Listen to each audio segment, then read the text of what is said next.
Welcome back to another episode of the Off the Tools podcast with myself, Wayne Bettis, and Mr. Andy Jones. Welcome, Andy. How are you doing? I'm good. I just realised I finished my brew. Still got a flex. Hey. Never do a podcast without a brew. Yeah, no, I'm good. So, we'll get straight into this one. So, this is a sort of double-pronged discussion, so to speak, combining the journey that I've just been on to, let's call it the journey to the Manchester Marathon, and why the challenges that it produced, as per the title of the podcast, is transferable skills into business, really. So I'll try and break this down as efficiently as I can, really. So one of the very first podcasts we did together was a super long one. It was before I was obviously part of the team. And one of the things that I mentioned was how it's always been ingrained to me, fitness and training and all things that wrap around it, as was sort of gifted. I won't say given. It's certainly a gift to have the mindset to enjoy training, for sure. Yeah, but it was gifted to me and to my sister from my dad, who at 71 still goes to the gym 4 or 5 times a week. But this was certainly a different beast to do the Manchester Marathon. So for those that know me or have listened to the podcast before, know that my training that I've always done has always been sort of weights when I was younger, classic lad in his 20s doing the weights, various martial arts over the years, Muay Thai for quite a number of years, and now Jiu-Jitsu. And then over the last few years, I've gravitated more to the HIIT style training. So obviously people who know about high rocks and those kind of events is turned out to be what suits my body the best. Peak of the heart rate, time to recover, go again. Which is why the marathon has been a different beast. Anything, anyone who's done any long distance running knows that it presents its own challenges. For me personally, I normally sit anything between 95, 98 kilos. I'm a little bit over 6 foot, so I'm not really built for running marathons, let's say. The high rock stuff, 10Ks and things like that, pretty good. So once I realized when I started doing a bit of training is that the weight bearing down on your body trying to do that kind of distance is challenging. And quickly realized, obviously I only realized this once I'd booked the marathon and also roped my brother-in-law into it. Quickly realized that it presents a whole world of challenges that I'd never got involved with before with anything fitness related. So whether you want to take high rocks, which is done in around an hour, a little bit over an hour, or even move back to fighting, where you're going to be doing, depending on the level that you're at, 2-minute rounds, 3-minute rounds, whatever it happens to be, with a rest in between in your corner where you can recover. So lots of heart rate up here, chance to recover, bring it back down again, heart rate up here. Once I started the training, I realized that that doesn't apply, and it was a kind of a bit of an oh shit moment when I did my first half marathon in my training, of that this is fucking hard. There's no time for it to for your heart rate to drop back down. But what then became the other problem, and again, most of you listen to the podcast regularly know that I'm quite a competitive guy. So then it becomes this weird battle then of yourself. It's like an internal battle between, yes, I could go and do the marathon and just cruise it along and complete it, but then I won't be content internally with myself if I've just ran it at a mediocre pace and completed it.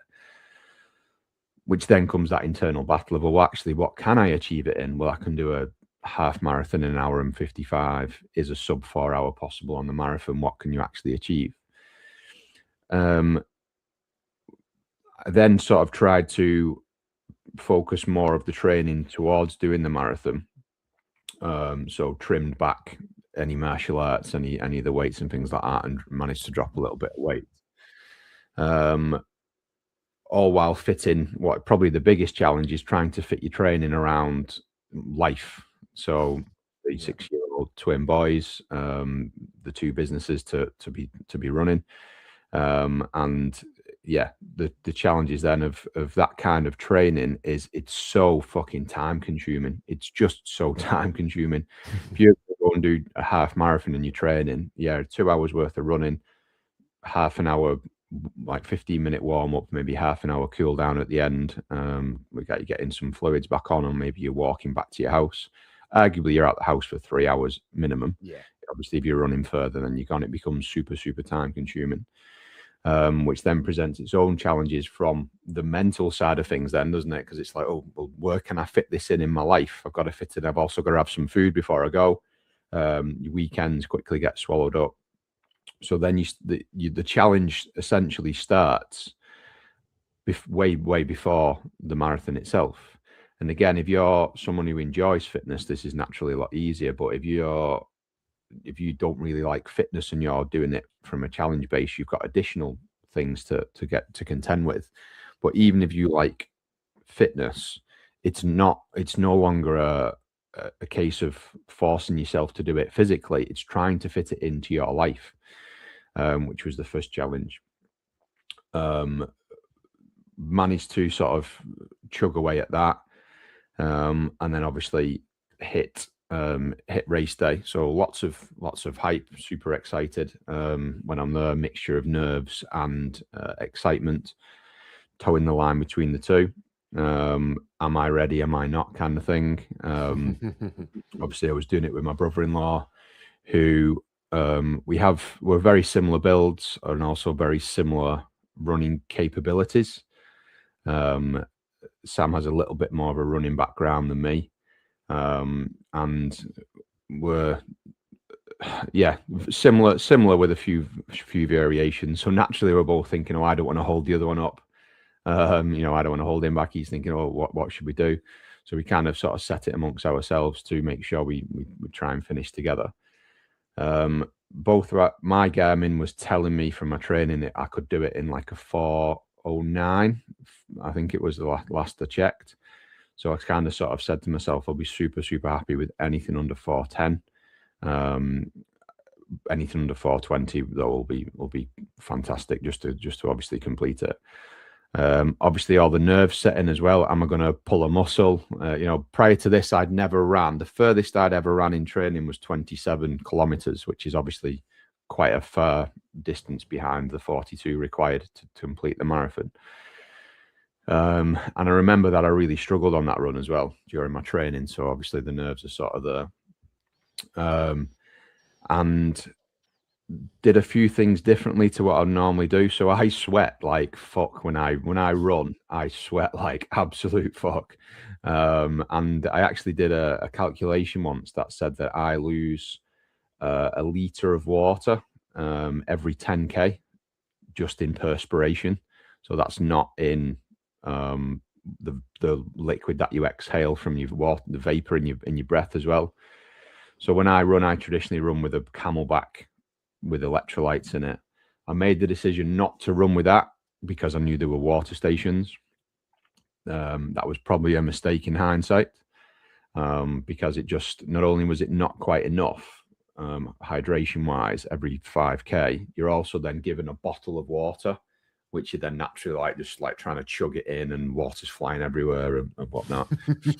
But anyway, so yeah, set off, everything felt good, followed the advice, set off at a steady pace, and then set off with the 4-hour pacer, and then about 6k in, again following advice that other people have given me, put a little bit of the hammer down, and then we moved up to sort of like a 5:20 pace, and held that for probably about 20 kilometers then. The idea is that we built a bit of a contingency in place to try and, if we needed to ease back. Held that till probably when I got to about again, I usually struggle to run for multiple hours without stopping for a wee. Let's just be transparent here. It's a long time to run when you're drinking a lot of water. But so we got to like kilometer 30. I'm like dying for a wee here. But you're in this battle again of like, do I stop and sacrifice the time, or do I just keep going? But yeah, anyway, I didn't start getting stomach ache with that. So anyway, I stopped, dove in one of the portal who's had a quick wee, cracked on again. So then at that point, I needed to catch Sam back up. So then I had to drop down to like a 5-minute pace for about a kilometre. Managed to catch him up, but then the realisation on that, I think it started to set in that I've probably overcooked it a little bit then. So obviously there's a lot of talk about the wall, and I absolutely hit this, and you can see it on my stats. So it's like quite consistent. Obviously slowed down on that kilometre where I had the wee. Then it shot back up again where I caught Sam up, and then it went dink, and then it was like that. So hit the wall. I hit the wall at about 34 kilometres, which is what they normally say, isn't it? Usually sort of mile 20, between 20 and 21. Yeah. And I absolutely hit a wall, like unbelievable. And it's sort of everyone I've spoke to about it, I say the same thing. I've never, ever felt anything like that wall that I hit. It was like the tank was just empty, like completely empty, as if like someone had just took all of the nutrition out of your body and then told you to carry on running at a reasonable pace. And it's at that point then it becomes the ultimate mental battle in obviously grit, determination, resilience, because everything in your head is telling you to stop running. You obviously your brain's wired to protect you. Your brain's saying, well, we can't carry on running because we've got no fuel left in the body. So we need to stop now and protect whatever's left. But obviously then you've got the determination, resilience side of things that says, no, we're going to finish this. We're going to finish it in a good time. I'm dehydrated. I'm completely sapped of energy. And then sort of spent the next probably 6K, 5K probably, maybe just grinding it out. And then the probably the ultimate point came of the mental challenge for me was when the 4-hour pacer caught us up and then overtook us, because up to this point, up to sort of kilometer 39, we'd been holding a pace that had been sufficient to complete it in under 4 hours, which for, as I said before, my size, weight, age, training style, etc., was just, obviously would be unbelievable. To then see them slowly moving away from you was super disheartening. And it was at that point in the race where it was like, well, does it matter anymore? Like, what does it matter? Like, because I'd sort of compartmentalized this sub 4 hour thing in my head. I was like, does it really matter if then I walk a big portion of the rest of it and get a 4 hour 4:30? I've got so much contingency. I could actually walk this last 3K and still finish in under 4.5 hours. But then at that point, then we were sort of bouncing off me and Sam. They were like, I was falling off, and then Sam would sort of G me up, and then he was falling off, and I was G'ing him up. So there's a bit of this sort of pace wise between us, a bit of slowing down for the other and speeding up and whatnot. And then it was just sort of a dig deep at that point. Then one thing as well that had been hitting me is, again, to go back to the sweating thing, I really overheated, like, you know, and you can just tell in your body, like you've really reached the core temperature now that ain't comfortable. My face was glowing. So I had a choice to make then of like, do I soak myself in water to try and lower my body temp, but now I'm running in wet clothes and this is going to be horrible? Or do I like risk the passing out with exhaustion? There was quite a few people stopped at the side of the road, like, you were obviously in a bad way, like, because it was quite a warm day. So anyway, I thought, fuck it, I'm determined to just finish it now, even if I get to have to run it with chafing clothes. So yeah, just got 2 bottles at the next water station, just like soaked myself, and then just grinded it out. So yeah, and then we managed to finish in 4 hours 3 minutes, And Amazing we got time, man. exactly the same time. We crossed the start line together and finished stepped over the finish line exactly the same time. And yeah, and I don't think I realized at the time, until I had various conversations with other people and had conversations with lads who do fairly regular marathons, that how good of a time it was. And the reason I wanted to mention that mate, is I got so caught up on this sub 4 hour thing because like you just naturally you 4 hours is sort of a solid line, just as 5 hours is a solid line for a lot of people.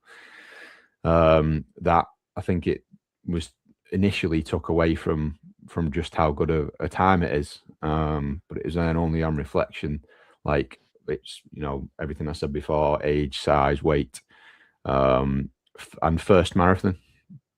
And I said to you the other day, didn't I know for a fact if I was to run it again with the knowledge that I'd got, I'm confident 15, maybe even 20 minutes could be scrubbed from it.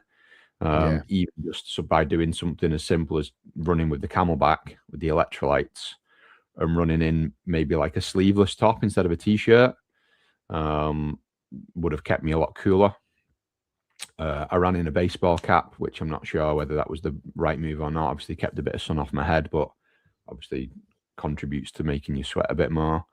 But yeah, that was a big learning curve. The water stations didn't work great for me personally because you're given a bottle with a screw cap, so you're sort of like you're fumbling around, didn't you? Yeah. You're trying to, and then the other thing again is they sort of give you a rule of thumb for your energy gels of every 30 minutes. I don't think that was enough for me, again, based on my weight and yeah, combination of my weight, my build, and the perspiration.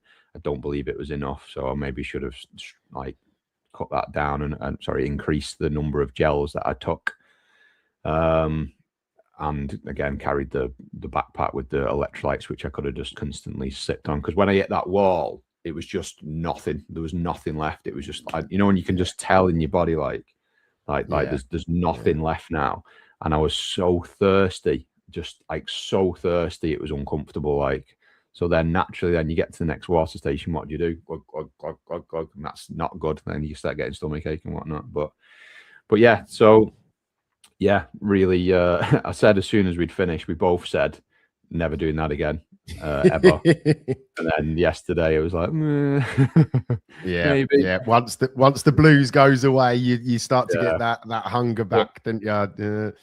But yeah, it was just nothing like I've ever felt before. And if anyone does any kind of running at all, even if it's like short distance stuff, but more importantly, any kind of training that involves a level of fitness, so maybe not so much like weightlifting, powerlifting, bodybuilding type stuff, but anything fitness related where you're doing any degree of running, absolutely do a marathon to test yourself. Because like it becomes, when you hit that wall, when there's nothing left in your body, you just strip down to like your bare essence. And it was just, I genuinely cannot describe how it felt, because it's just I know I was running with my brother-in-law, but essentially you're still running your own race. He can't carry me, I can't carry him. It was stripped down, especially at that point when obviously there was a bit of separation because I'd stopped briefly. That was just like, at that point I was like, well, I could just slow it down now and just let him finish. But it was like, no, I'm not going to do that. So you're trying to dig deep, but it was just the emotional battle. Like, one thing that really caught me as well when I'd reached this point of having nothing left is I ran past one of the Ladybird runners. So it's the people will run with a disabled child in like a wheelchair or something, or in a specialized wheelchair, because they can't do it themselves. So they run the whole fucking marathon with a kid who can't walk in the fucking wheelchair. And yeah, it certainly hit me in the feels at that point. I mean, again, I'm not set talking about it now, just to see someone doing that, giving the kid that opportunity is mega anyway. But to do it at that point, to see someone at that point when you're emotional as fuck anyway, That was a pretty special thing to see someone do that.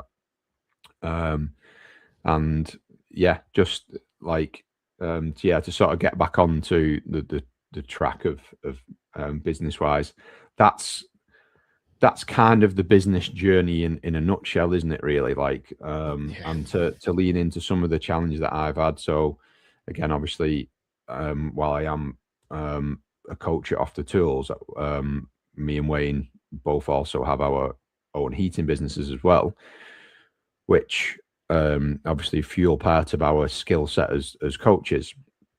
And we were just talking before this podcast of how the skills are all interconnected and crossover from the other, whether that's fitness to business to coaching, or whichever combination of the ones you want to make of it. And it's in those moments, and I've had problems with staffing. My heating business is quite a high level business in that we're very specialized in boiler diagnostics and maintenance. So there's lots of high level of skill of diagnostics work required for first time fixes and things like that. So we've had some problems with staffing with engineers primarily who maybe sort of talk the talk but can't walk the walk, and then they've had to leave the business. And this has happened a couple of times. Unfortunately, it's happened 3 times.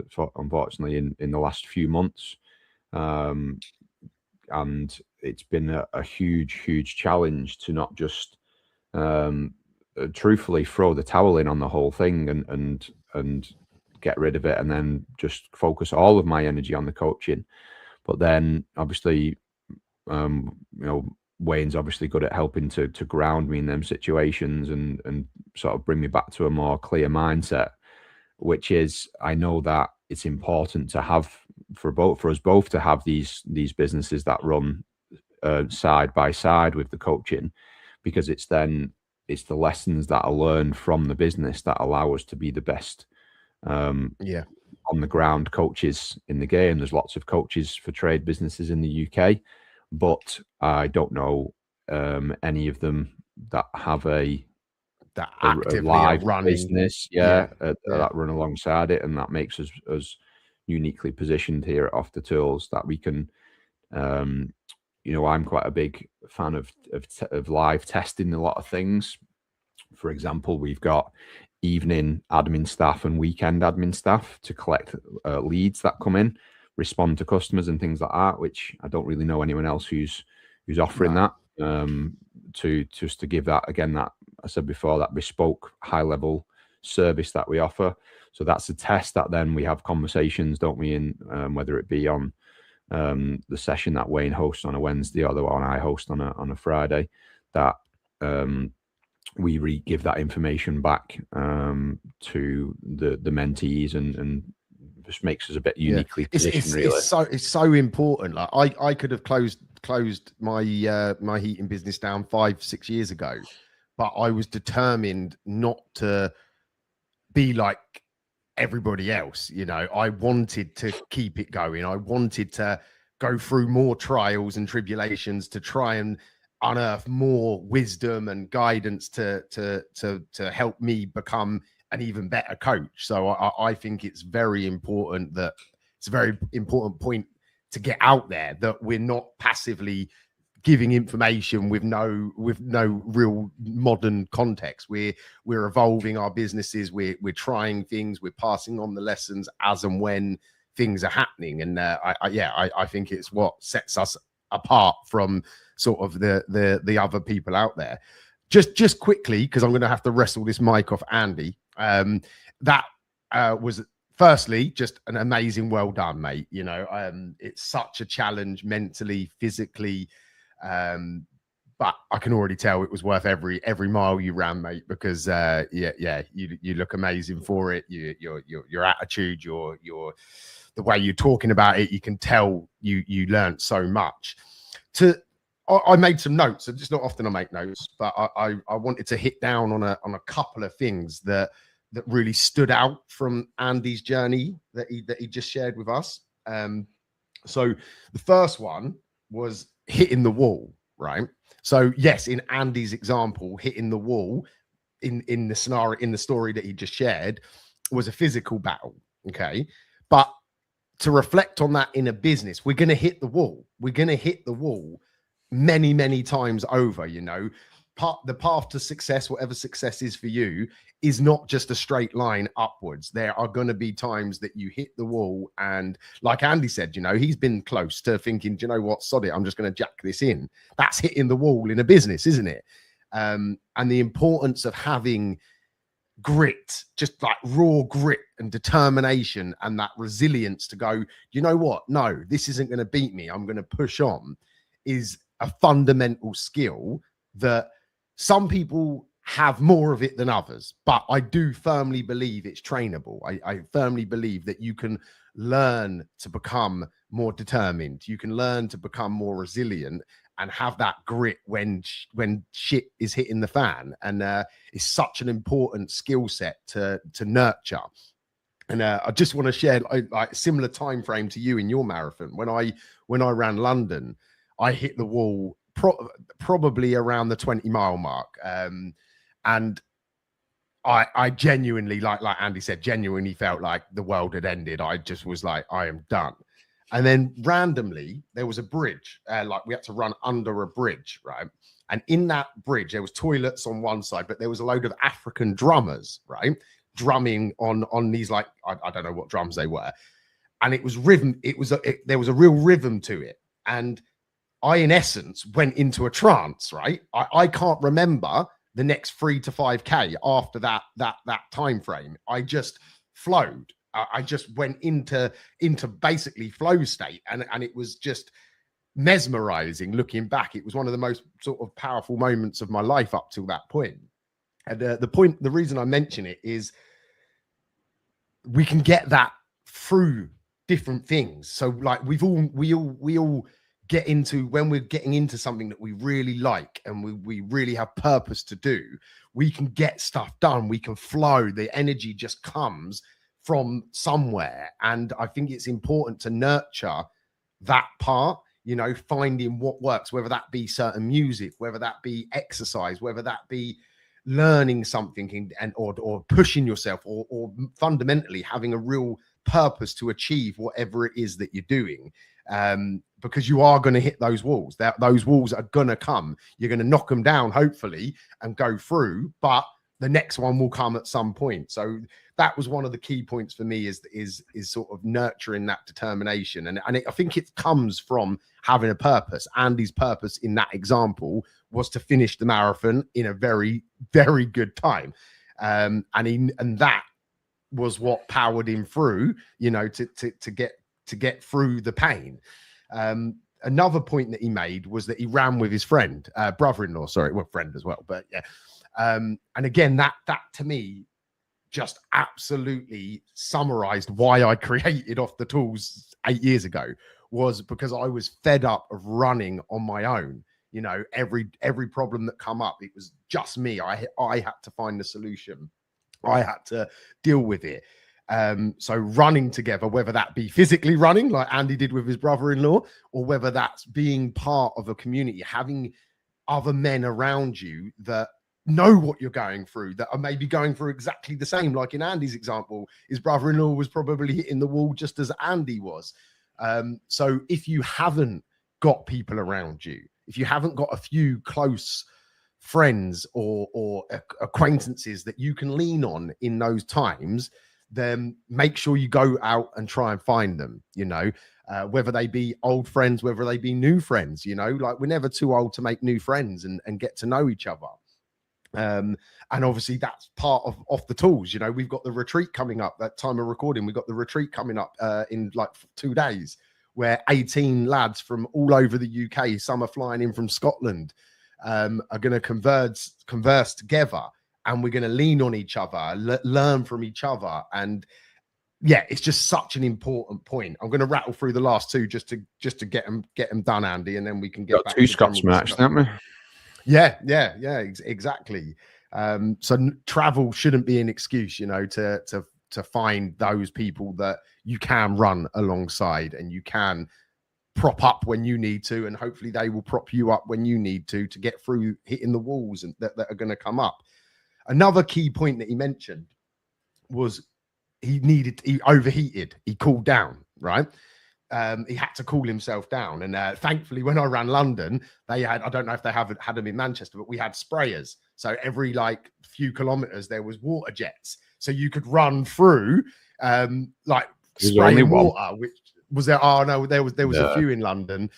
And again, though, it highlighted to me that in essence, you were burning out, weren't you? You know, in a physical form. You know, many of us listening to this, and definitely me and Andy, you know, have experienced levels of mental burnout.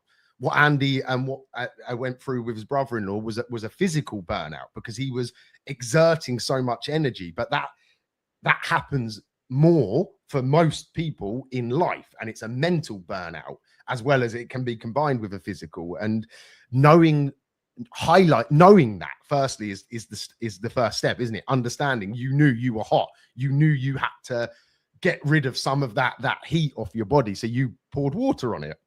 But in life and in business, you know, you can overheat just as much. So it's very important that you are aware of where your physical body is and where your mental state is, so that when you are feeling that them first signs of burnout, you can try to cool down, whether that be you take some time off, you go on holiday, you do some things to just have fun and just enjoy life. Learning to take that time will make you so much more productive and so much more effective as the business owner, as the dad, the brother, the husband, whatever it might be. So yeah, that was a very, very poignant point that stuck out to me. I've got one more, which is a bit funny, but so Andy mentioned running past the people that were running with like disabled children or whatever it might be. And my story was the other way around. I was getting passed by like older people and people in costumes, and I was like, oh my gosh, what has happened? For clarity, I did it in 4 hours 57, but I was smoking 25 fags a day, so giving myself a little excuse. Still a fucking good time out, mate. Yeah, looking back, I don't know how I did it with smoking them sort of cigarettes and that. But the point I'm trying to make here is we're in our own race. Yeah, so we all look at other people and can get envious and maybe can get a bit jealous, and like in the heat of the moment, you can look at someone that maybe looks like they've gone faster or gone past you, and a lot of people can go down a negative track from that. But you've got to remember, you're running your own race, okay? And like those people that passed me, you know, at the time, it was like demoralizing. But after I realized, you know what? You know, mate, I was just so happy that someone wearing a freaking fridge or whatever it was could had the ability. And in those moments, you know, it's at the time, it's very hard when someone maybe you feel is running away from you and going further or getting what you want. But if you can remember that you're running your own race and you're doing it for you and your family, and everyone's time frame is different, so try to make sure that you just focus on what you're doing, what you have control, because all of these outside influences in the world, you know, the vast majority only bring negativity, you know. So that, yeah, to summarize that, basically just remember you're running your own race, focus on what you're trying to do, take inspiration from others and take lessons from others, but don't let it get inside as a negative, because it's really easy for that to creep in. And making sure that you brush it out as quickly as possible is very, very important. Yeah, so those were my key takeaways from Andy's story. I'd love to hear what some of you guys listening have taken away from the whole discussion. And yeah, tell us if you've pushed yourself. Tell us some of the stories that maybe you've gone through that have sort of come back to your memory after hearing us discuss this. yeah, those were the key points I wanted to make, Andy. Have you got any more you want to say on this episode? Only a little bit, really, in the fact that, just touching on what you were saying before about again, the people that you're can help pull you up when you're down, and that can be, doesn't have to be, as you said, doesn't have to be physical. It can be mental, it can be emotional.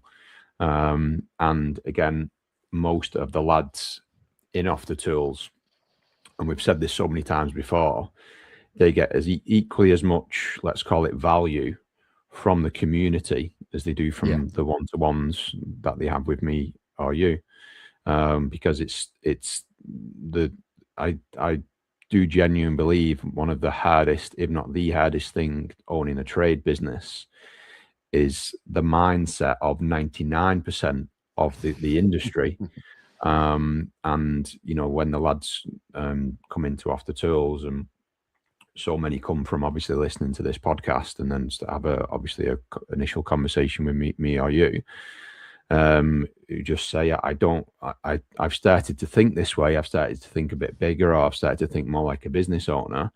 But yet, you know, all the other trades mates I know are just like, oh no, it's just quiet at the minute, it is what it is. You know, you don't want to be spending money on marketing, you don't want to be joining that coaching group, it's all bullshit, that. But there's something in them that thinks, actually, no, there's something a bit more to it. And then the second they join the group, and we've said this so many fucking times, haven't we? They say, shit, I wish I'd done that last year, year before that.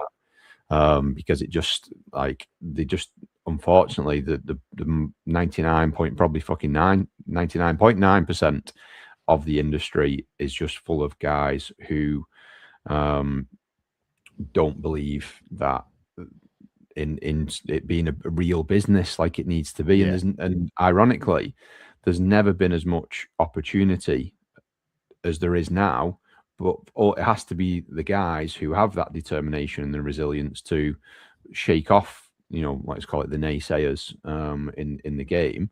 You know, the lads on the forums who are saying, you know, lead generation doesn't work or coaching doesn't work. It's, you know, just stick with it and it'll pick back up.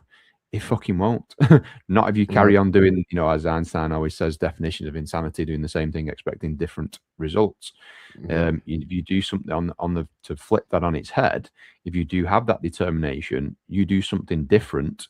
It's very easy. I've just mentioned the 99.9%. It's also easy to be in the 0.1%, because that's the section, or the sector, if you will, that's going to scoop up the rewards of what we are in this changing times. Customers expect more. All you have to do is give them what they want. It's not a big fucking ask. And if you don't know how to do that, reach out. You know, you can jump on a call with me or Wayne, no commitment. Reach out to one of us. It doesn't matter which. And we'll just jump on a call. We're almost always available to jump on a phone call. And you know, just tell us where you're at, and we'll see how we can help. On that note, I think that ended it perfectly. Have a good one, guys, and make sure you reach out and learn a little bit more. Go to the website, everything's on there. Have a good one, guys.